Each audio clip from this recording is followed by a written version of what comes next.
omuntu atayina wadde akasumuluzo akagwa toilet mu Kampala wadde office etunda ensenene tasobola kukosa abantu batana ajja tana disorganizinga ajja nemukkiriza.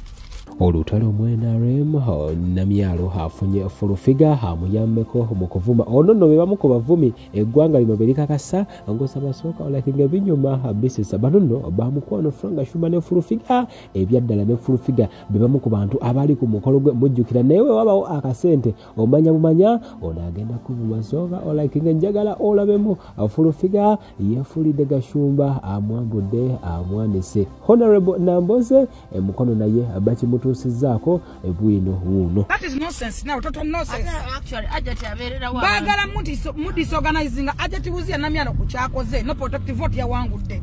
Obulu bonna abavuka bonna. Oli agamba protective vote na data no protective vote. Namyalo. Kati that is psychological bamukuba mind. Bamukuba torture. Atete zicho gambe omuntu wakwata omuntu kasakwata that is the aid kasa nze nalabe ajatinga ayogera ajatayogera wati yes omuntu gola banga takola yasinga nokola abantu bale mu government ya musayi bakola nani stop katunuli abasirikale enkola je bakola asajja besefu sinema gale bali wanabanja encha bali gundi luli bali kakumiro luli bali masindi bali gundi bali bundi bujo kabugwere abasirikala bawumula diboroza buli muntu akola naye wano obuzibu tulina akola gwe bakuba tobungamba baba bemuweza nawe mazikamizi manyi muntu atana domdala gwensene na manyire Namyalo ate buli muntu fune kintu kyomujjukirako Namyalo ali amubeddewo namwane kusene n'ennyumba yagigwa manyaga Namyalo mumanyaga Namyalo milioni 5 mu kinana mu bwanche kitegeeza gwe ebbanga lyakwedera azifunyeko tombulya mazita tonyonyo tonja mu mbeera maani jakusumula wano jakutya n'okutandika jana kunjo kasa chai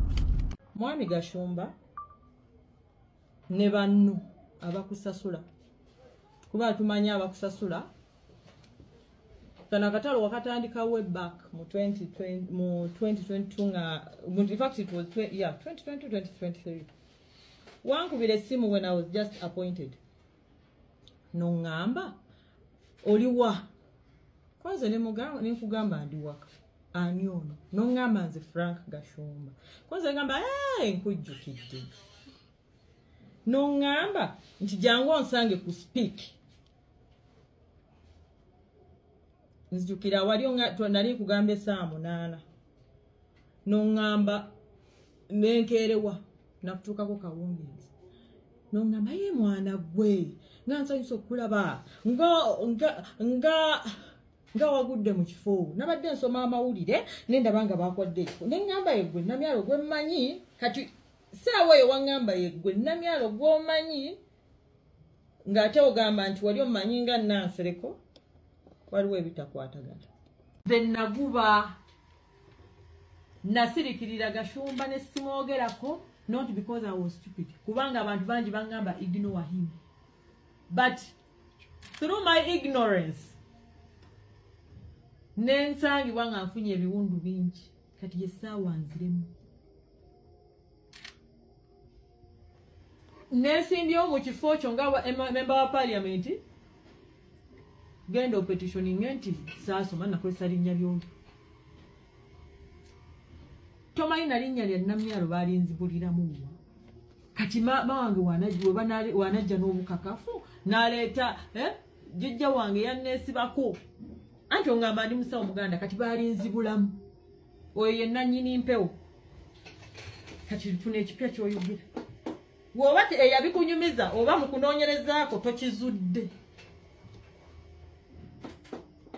nakutoza mukono yagisubula kwani olunguza zange ani yadda mu kifo kya Kibuule mumanyinayoyo mukola era mumanyine wansula talina adresi jakwebaza nnyo omukyala ajatuuzia Namyalo kyakoze mu youth omulimu gwakoze okukyusa abaana mindset change kalensi yammwe kubanga mmwe bavubuka abato jjajja waffe akoze ekimala ate ng'akyakola njagala tusiime jjajja Museveni okusinga okulaba ebibi twaba ebirungi ebiri mu nsi yaffe Gogo tunule chi Libya. Tunule chi Libya.